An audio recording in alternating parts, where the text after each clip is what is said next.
प्रभु कृपा से वर्तमान समय में हम श्री राम कथा के विभिन्न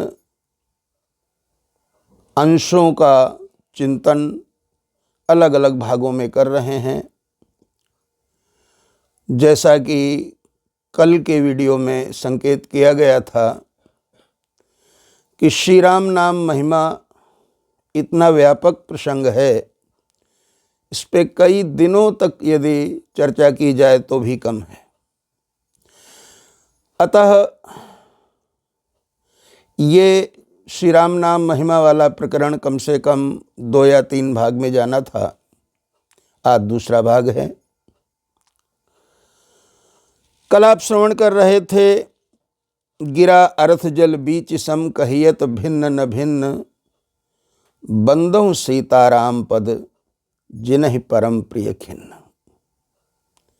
एक होता है प्रिय, एक होता है अति प्रिय, एक होता है परम प्रिय। परम प्रिय हमें कोई विशेष ही होता है। प्रिय तो अनेक लोग हो सकते हैं, अति प्रिय भी अनेक लोग हो सकते हैं, लेकिन परम प्रिय अनेक नहीं होते हैं, कोई बिरला होता है। हमारे प्रभु को परम प्रिय कौन है? बोले जो खिन्न है, दुखी हैं। और संसार में दुखी कौन है? बोले कोई तन दुखी, कोई मन दुखी, कोई धन बिन फिरत उदास, थोड़े थोड़े सब दुखी, सुखी राम के दास। जो भगवान के दास हैं, भगवान के सेवक हैं, भगवान के निकट हैं, वही सुखी हैं, बाकी सारा जगत दुखी है। वो कहते हैं ना, वो बड़े खुशनसीब होते हैं जो अपने प्रभु के करीब होते हैं। परमात्मा के करीब होना बहुत बड़े सौभाग्य का विषय है। और प्रभु के करीब कैसे हुआ जाए? तो एक तो है कि अधिक से अधिक उनके नाम का, उनके गुणों का, उनकी लीलाओं का, उनकी कृपा का चिंतन किया जाए तो हम प्रभु के करीब हों। इसके अतिरिक्त यदि हम भगवान की आज्ञा में रहें, भगवान की आज्ञा का पालन करें, तो प्रभु के करीब हो सकते हैं। देखिए, भगवान के 2 अवतार, एक श्री रामावतार, एक श्री कृष्णावतार। मर्यादा पुरुषोत्तम भगवान श्री राम और प्रेम पुरुषोत्तम भगवान श्री कृष्ण। भगवान श्री राम जी का अवतार अयोध्या के राजमहल में हुआ। भगवान श्री कृष्ण का अवतार मथुरा की कारागार में, कंस के कारागार में हुआ। भगवान श्री राम दिन के मध्य भाग में प्रकट हुए, भगवान श्री कृष्ण रात्रि के मध्य भाग में प्रकट हुए, आधी रात को प्रकट हुए। वो कहते हैं ना, दिन में भूख ज्यादा लगती है, रात्रि में काम वासना सताती है। भूख, हमारी भूख का शमन हो सके, निदान हो सके, हमारी भूख शांत हो सके, इसकी व्यवस्था भगवान श्री राम जी के रूप में करते हैं। और हमारी वासना का शमन हो, हमारी इंद्रियों पर निग्रह हो, हमारा मन नियंत्रित रहे, तो इसकी व्यवस्था भगवान श्री कृष्ण के रूप में करते हैं। और दोनों रूपों में भगवान के नाम की महिमा निश्चित रूप से अद्भुत है, विलक्षण है। बंदौ राम नाम रघुबर को, हेतु कृशानु भानु हिमकर को। भगवान के राम नाम की वंदना करते हैं गोस्वामी श्री तुलसीदास जी महाराज, और कहते हैं ये राम नाम कैसा है? बोले ये हेतु कृशानु, कृशानु माने अग्नि, जो अग्नि का कारण है, जो भानु सूर्य का कारण है, और जो निशिकर अथवा सुधाकर जिसे कहा गया है, हिमकर कहा गया है, वो चंद्रमा का पर्याय है, यानी जो चंद्रमा के भी कारण हैं, वो है परमात्मा, वो है परमात्मा का नाम। गीता जी में एक संकेत दिया गया है, भगवान का धाम कैसा है। भगवान का धाम ऐसा है जो नित्य प्रकाशित रहता है, लेकिन उसको प्रकाश न तो सूर्य से मिलता है, न चंद्रमा से मिलता है, और न अग्नि से मिलता है, बल्कि इन तीनों को भगवान के धाम से प्रकाश सप्लाई होता है, प्रकाश प्राप्त होता है। सूर्य में यदि जो भी तेज है वो भगवान की कृपा से है, चंद्रमा में जो शीतलता है वो भगवान की कृपा से है, और अग्नि में जो दाहकता है वो भगवान की कृपा से है। हमारे संस्कृत की जो स्तुतियां हैं, स्तोत्र हैं, उनमें एक ग्रंथ है स्तोत्र रत्नावली। स्तोत्र रत्नावली में एक स्तोत्र आता है कि स्तुति आती है कि भगवान का नाम कैसा है। बोले मधुरम मधुरेभ्योपि पावनेभ्योपि च पावनम मंगलम मंगलेभ्योपि हरिर्नामैव केवलम। संसार की जितनी मधुर वस्तुएं हैं उनको माधुर्य प्रदान करने वाला भगवान का नाम है, केवल भगवान का नाम है, हरिर्नामैव केवलम। इसी तरह से संसार में जितनी मांगलिक वस्तुएं हैं, जिनको देखने से जीव कुशलता को प्राप्त होता है, मंगल को प्राप्त होता है, उनको मांगल्य भी परमात्मा से और परमात्मा के नाम से प्राप्त होता है। जितनी पवित्र चीजें हैं उनको पवित्रता भी भगवान से और भगवान के नाम से प्राप्त होती हैं। ये है भगवान नाम की महिमा। पुराणों में अनेक ऐसी कथाएं मिलती हैं हमारे पौराणिक साहित्य में, जो भगवान के नाम की महिमा को प्रकाशित करती हैं, जो जीव के अंधेरे हृदय में, अंधकार युक्त हृदय में प्रकाश की किरण बन करके आती हैं। वो नाम से जुड़ी हुई कथाएं, आख्यान, उपाख्यान, उनमें से कुछ उपाख्यानों को यहाँ पर राम नाम महिमा में लिया जा रहा है। बोले महामंत्र जोई जपत महेशु काशी मुकुति हेतु उपदेशु। आप कभी यदि काशीपुरी जाएं तो वहाँ सबसे प्रधान गंगा जी का जो घाट है, बाबा विश्वनाथ जी के मंदिर के करीब है, तो उस घाट में एक बड़ा सुंदर वाक्य लिखा है एक जगह पर, मरणम मंगलम अत्र। यहाँ का मरना भी मंगलमय है और यहाँ का जीवन भी सफल है। सफलम जीवनम अत्र। यहाँ का जीवन सफल है और यहाँ का मरना मंगलमय है। देखो हमारा जीवन कितना बड़ा है, ये बात कीमती नहीं है, कीमती तो ये बात है कि हमारा जीवन कैसा है। अक्सर हम देखते हैं लोग अनेक प्रकार के कष्टों को सहते हुए, अनेक प्रकार के रोगों को, शारीरिक व्याधियों को, मानसिक व्याधियों को सहते हुए और बड़े कष्ट के साथ अपने प्राणों का परित्याग करते हैं। लेकिन कहीं कहीं कोई ऐसी बात भी सुनने को मिलती है कि अमुक व्यक्ति जो है बैठा था और बैठे बैठे आंख बंद किए कि ये चला गया। न किसी से एक गिलास पानी लिया, न किसी से सेवा करवाई। सुन करके मन को बड़ी प्रसन्नता होती है। काश ऐसी ही मेरी मृत्यु भी हो, किसी पर बोझ न बनूं, ये जीवन एक बोझ बन करके न रह जाए। भगवान ऐसी कृपा करें, बड़ी आसान मृत्यु हो, बड़ी मंगलमय मृत्यु हो। याद रखिएगा, मृत्यु उन्हीं की मंगलमय होती है जिनका जीवन मंगलमय होता है।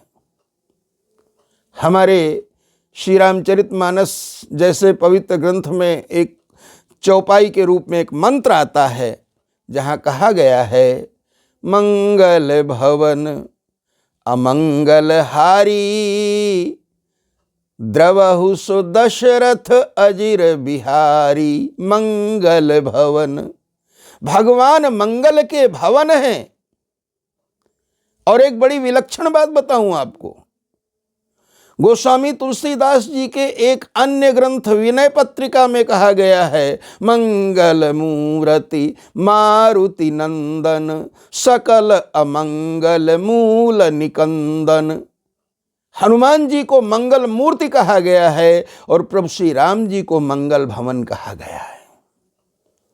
यदि हमें अपना मंगल चाहिए तो हमें मंगल भवन में यानी भगवान की शरण में आना ही पड़ेगा, इसके अलावा और कोई दूसरा मार्ग नहीं है। तो कहा जाता है कि महामंत्र जोई जपत महेशु। जब गुरुदेव भगवान किसी नए शिष्य को दीक्षा प्रदान करते हैं तो वो संकेत करते हैं, बेटा 21,400 श्वास प्रतिदिन व्यक्ति लेता है, कम से कम इतनी बार मंत्र का उच्चारण होना ही चाहिए। इतनी बार तो मंत्र का जप होना ही चाहिए। बोले महाराज इतनी देर तक तो हम नहीं उच्चारण कर सकते हैं। अच्छा मान लो हम प्रयास भी करें तो सोते समय कैसे मंत्र का उच्चारण करेंगे, कैसे मंत्र का जप करेंगे? तो एक बात समझ लो, जागते जागते जो भगवान का भजन करता है, भगवान सोते समय भी उसकी हाजिरी भर लेते हैं। अब ऐसा कोई दूसरा मालिक मिलेगा जो काम के भी पैसे दे और आराम के भी पैसे दे? भजन जब करें तब भी पगार मिले और जब भजन नहीं कर रहे हैं, विश्राम कर रहे हैं, उसकी भी पगार बन रही है। ऐसा उदार तो एकमात्र परमात्मा ही हो सकता है। ऐसो को उदार जग माही, बिनु सेवा जो द्रवय दीन पर, राम सरिस को नाही। भगवान के अलावा और कोई नहीं हो सकता है। तो भगवान शिव जी जो है कितना जप करते हैं, कैसे जप करते हैं? बोले बीते संबत सहस 87 हजार साल की समाधि लग जाती भगवान शिव जी की। और जब समाधि लगती है तब उसी राम नाम के चिंतन में डूब जाते हैं। और जब समाधि खुलती है तो फिर से राम नाम का सिमरन करने लगते हैं। राम नाम का सिमरन उनके जगने का परिचय है। और ये भी एक लीला है, नहीं परमात्मा क्या सोता है क्या जागता, वो तो हमेशा जागृत रहता है। राम नाम तब सुमिरन लागे, जान्यौ सती जगत पति जागे। एक सामान्य संसारी व्यक्ति जागते ही सांसारिक संबंधियों को पुकारता है, शरीर की जरूरत की चीजें मांगता है। सुबह सुबह और कुछ मिले न मिले, चाय पहले मिलनी चाहिए। और आजकल तो एक बड़ा अजीब सा रिवाज चल पड़ा है, बेटी बिस्तर से उठे नहीं कि चाय चाहिए, मुंह धोया नहीं धोया, कुल्ला किया नहीं किया। और कुछ कहो तो कहते हैं महाराज शेर कहीं मुंह धोता है। महाराज ऐसा मत बोलो, सुअर भी मुंह नहीं धोता है। कोई मुंह न धोने से शेर वाले गुण नहीं आ जाते हैं। हमारा मन पवित्र रहे लेकिन साथ साथ हमारा शरीर भी स्वच्छ होना चाहिए। हमारे बाहर की भी पवित्रता होनी चाहिए, अंदर के पवित्रता की साथ साथ। बाह्यभ्यंतराम शुचि ही, बाहर से भी पवित्रता हो और अंदर से भी पवित्रता हो। तो महामंत्र जो जपत महेशु, काशी मुकुट हेत उपदेशु। ऐसा हमने अपने गुरुजनों से सुना है कि यदि कोई काशी में अपना शरीर छोड़ता है तो भगवान शिव जी उसके कान में महामंत्र यानी भगवान के नाम का मंत्रोपदेश करते हैं और नाम के प्रभाव से जीव की मुक्ति हो जाती है। काशी में मरने वाले की मुक्ति सुनिश्चित है, ऐसा हमारे शास्त्र कहते हैं, ऐसा हमारे संत कहते हैं। महिमा जासु जान गणराऊ। गणराऊ गणपति, गणेश जी। ऐसा कहा जाता है एक बार भगवान शिव जी के दोनों पुत्रों में यानी गणेश जी में और स्वामी कार्तिकेय जी में आपस में इस बात को लेकर के विवाद हो गया कि कौन बड़ा है। कार्तिकेय जी कहते हैं मैं बड़ा हूँ, मैं श्रेष्ठ हूँ। गणेश जी कहते हैं मैं श्रेष्ठ हूँ। यहाँ आप लोगों की सावधानी के लिए मैं थोड़ा सा संकेत जरूर करना चाहूँगा। क्षुद्र बुद्धि के लोग कहेंगे कि महाराज जब देवतागण और भगवान स्वयं छोटे और बड़े की बात करते हैं, अपने को बड़ा सिद्ध करने के लिए विवाद पैदा करते हैं, तो हम तो सामान्य मनुष्य हैं। हम यदि अपने बड़प्पन के लिए प्रयत्नशील रहें तो कौन सी इसमें बड़ी बात हो गई। लेकिन नहीं भैया, एक बात याद रखो, जो हमारे भगवान की विभूतियां हैं, जो भगवान के अनेक अवतार हैं, जो भगवान के बहुत करीब जो संत महात्मा दिव्य पुरुष हैं, वो विवाद नहीं करते हैं, वो संवाद करते हैं। बोले फिर अभी तो आपने ये कहा था कि उनमें आपस में विवाद हो गया। बोले देखो एक बात समझ लो, हम तुम जो करते हैं वो क्रिया होती है, लेकिन भगवान की विभूतियां जो करती हैं वो क्रिया नहीं होती है, लीला होती है। लीला का मतलब क्या है? केवल एक बाहर से दिखावा होता है, नाटक होता है। इसीलिए भगवान को सबसे श्रेष्ठ नट कहा गया है, सबसे अच्छा अभिनेता कहा गया है। भगवान का एक नाम है नटनागर। भगवान कृष्ण को नटनागर कहा गया है, भगवान शिव को नटराज कहा गया है। और नट वही है जो अनेक प्रकार के स्वांग बनाता है, अनेक प्रकार के वेश बदलता है और अनेक प्रकार से जब जो भी रूप बनाता है बिल्कुल उसको जचा देता है। बिल्कुल लगता है कि वो वही है, पर वो जानता है कि मैं जो दिख रहा हूं लीला में, अभिनय में, मैं वो नहीं हूं, मैं तो कुछ और हूं। तो दोनों में विवाद, यानी जिसको मैंने बताने की कोशिश की कि लीला में विवाद, कि मैं श्रेष्ठ हूँ, मैं श्रेष्ठ हूँ। तो बोले कैसे? बोले जो पृथ्वी की पहले परिक्रमा कर ले वही श्रेष्ठ है। पृथ्वी की परिक्रमा होने लगी, कार्तिकेय जी परिक्रमा में निकल गए। अब स्वामी कार्तिकेय जी का वाहन भी मोर है, पक्षी है, देवताओं का सेनापति कहा गया है उन्हें। तो वो बड़ी गति के साथ, बड़ी तीव्र गति के साथ जो है पृथ्वी की परिक्रमा कर रहे हैं। अब गणेश जी का एक तो स्थूल वदन है, भारी शरीर है, और ऊपर से उनका वाहन भी क्या है? मूषक है। अब वो सारी पृथ्वी की परिक्रमा करें तो उन्होंने एक काम किया। क्या? बोले राम नाम लिख दिया पृथ्वी में और उसी राम नाम की 7 परिक्रमा करके बैठ गए। कार्तिकेय जी जब वापस आए तो बोले कि देखो मैं परिक्रमा कराया, आप बैठे हो। बोले मैंने तो महाराज 7 परिक्रमा कर ली। बोले ऐसा कैसे हो सकता है? बोले देखो मेरे प्रभु राम जी में सारा संसार ही नहीं, सारी पृथ्वी ही नहीं, संपूर्ण ब्रह्मांड समाया हुआ है। और मैंने जब राम नाम की परिक्रमा कर ली तो संपूर्ण ब्रह्मांडों की परिक्रमा हो गई।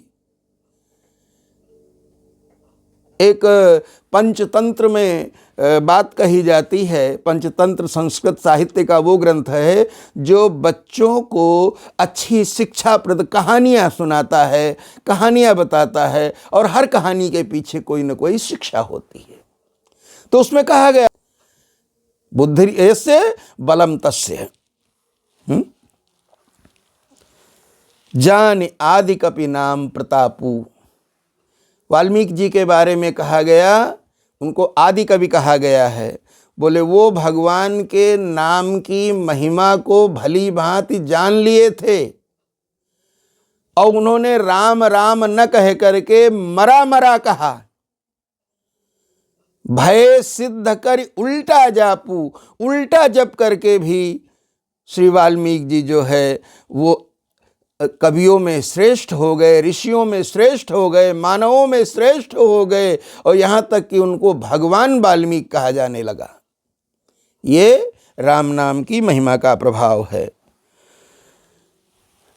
इसी प्रकार से एक बात आती है, भगवान शिव जी के लोक में यानी कैलाश में एक बार बहुत सारे ऋषि गण पधारते हैं और उनके भोजन की व्यवस्था माता पार्वती जी ने करनी है, लेकिन वो नित्य विष्णु सहस्त्र नाम का पाठ करती थी।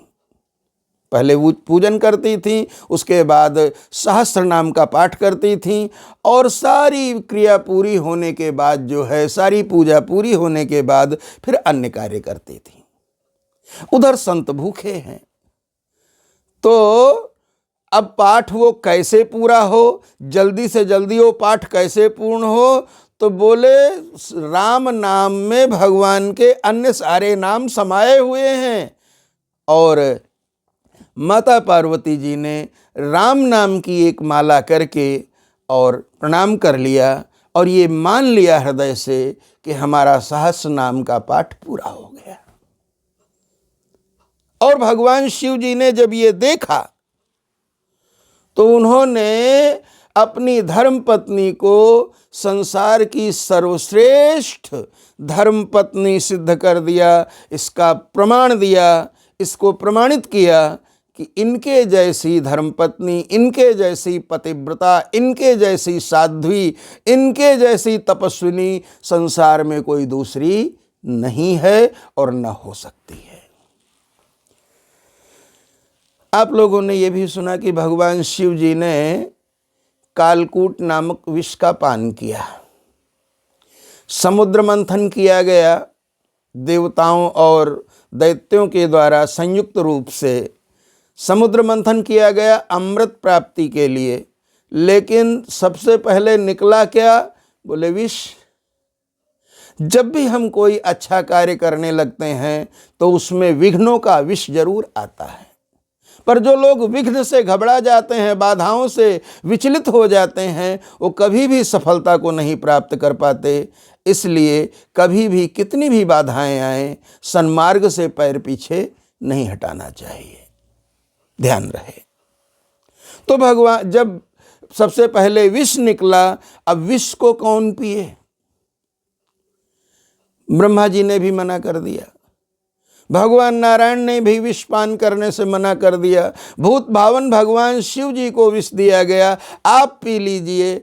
अब भगवान शिव जी विष का पात्र हाथ में लिए हैं, विचार करते हैं कि यदि ये विष बाहर रहेगा सारा संसार नष्ट हो जाएगा, और यदि मैं पान करता हूँ, पीता हूँ, तो गले से नीचे उतर करके कोई भी पदार्थ पेट में जाता है, लेकिन पेट से पहले हृदय आता है और हृदय में मेरे प्रभु का निवास है। तो मैं विष पीऊंगा, उसके प्रभाव से मेरे प्रभु को कष्ट होगा, जो मेरे हृदय में निवास करते हैं, सो ममौरवासी, उनको कष्ट होगा। इसलिए भगवान शिव जी ने विष को अपने गले में धारण कर लिया। जैसे भगवान नारायण के बारे में या उनके अवतार भगवान श्री राम, भगवान श्री कृष्ण के बारे में कहा गया कि वो श्याम वर्ण के हैं, ऐसे भगवान शिव जी के संबंध में कहा जाता है कर्पूर गौरम करुणावतारम संसार सारम भुजगेंद्रहारम सदा वसंतम हृदयारविंदे भवम भवानीम सहितम नमामि। भगवान शिव कर्पूर के समान गोरे हैं। लेकिन जब उन्होंने विष को अपने कंठ में धारण कर लिया कि बाहर रहेगा विष, संसार नष्ट होगा, यदि हम पान करके अपने उदर में, पेट में ले जाएंगे तो मेरे प्रभु को कष्ट होगा, इसलिए उन्होंने अपने गले में धारण कर लिया।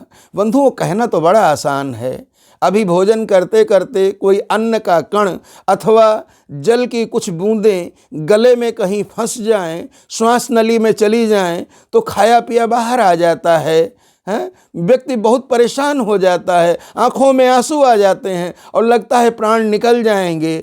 और भगवान शिव जी ने तो विष को अपने गले में धारण किया हुआ है। सोचो कितनी बड़ी बात है। लेकिन हम लोगों में कमी क्या है, हम अपने कष्ट को तो कष्ट मानते हैं, लेकिन कोई सामने वाला कष्ट में हो तो वो हमें पीड़ित नहीं कर पाता है, वो कष्ट उसकी अनुभूति हम नहीं कर पाते हैं। तो जब उसके कष्ट की हम अनुभूति नहीं कर पाते हैं, सहानुभूति नहीं रख पाते हैं, तो उसे दूर करने का हम प्रयास भी नहीं करते हैं।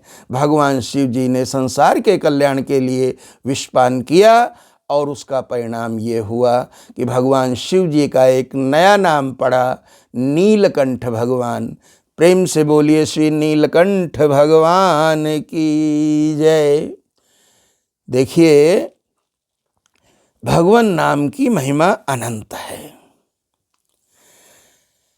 वर्षा ऋतु रघुपति भगति, वर्षा ऋतु रघुपति भगति और तुलसी साली सुदास, राम नाम बर बरन जुग, सावन भादव मास। बोले जो भगवान की भक्ति है वो वर्षा ऋतु के समान है। और वर्षा ऋतु में सबसे मुख्य फसल कौन सी होती है? साली की। साली माने धान की। धान को पानी की बड़ी आवश्यकता है। एक देसी कहावत कही जाती है, किसी लोक कवि ने कहा है, धान पान अरुकेरा ये सब पानी के चेरा। और साव जो भगवान नाम के दो अक्षर हैं, रा और म, ये दोनों अक्षर सावन और भादव के महीने हैं। सावन और भादव के महीने। एक बार किसी बादशाह ने, किसी सम्राट ने अपने महामंत्री से कहा, मंत्री जी ये बताइए कि 12 में से 2 निकल गए, कितने बचे? महामंत्री जी ने कहा, महाराज 12 में से 2 निकल गए, 10 बचे। अब जिससे पूछे वही महामंत्री जी की बात दोहराई जाए, 12 में से 2 निकल गए, 10 बचे। 12 में से एक मंत्री, महामंत्री तो नहीं था लेकिन था बड़ा चतुर, तो उसने कहा महाराज 12 में से 2 निकल जाए, कुछ नहीं बचेगा। तो वो सम्राट मुस्कराया और कहता, ऐसा कैसे? बोले यदि साल में 2 महीने बारिश ना हो, सावन भादों के महीने में, तो कुछ नहीं मिलने वाला है। इसलिए ये 2 महीने बड़े कीमती होते हैं। तो 12 में से 2 निकल गए बिना बरसे हुए, सब व्यर्थ हो गया। और यदि ये बरस गए अच्छी तरह से तो सारी सृष्टि प्रसन्न हो जाती है, सारी प्रजा प्रसन्न हो जाती है। आप भी प्रसन्न हो जाते हैं, हम भी प्रसन्न हो जाते हैं भगवान नाम का स्मरण करने से। तो आइए इसी प्रसन्नता के साथ वाणी को विराम देते हैं। सर्वे भवन्तु सुखिनः, सर्वे सन्तु निरामया, सर्वे भद्राणि पश्यन्तु, मा कश्चित् दुःखभाग् भवेत्। हरि ओम। शांति शांति शांति।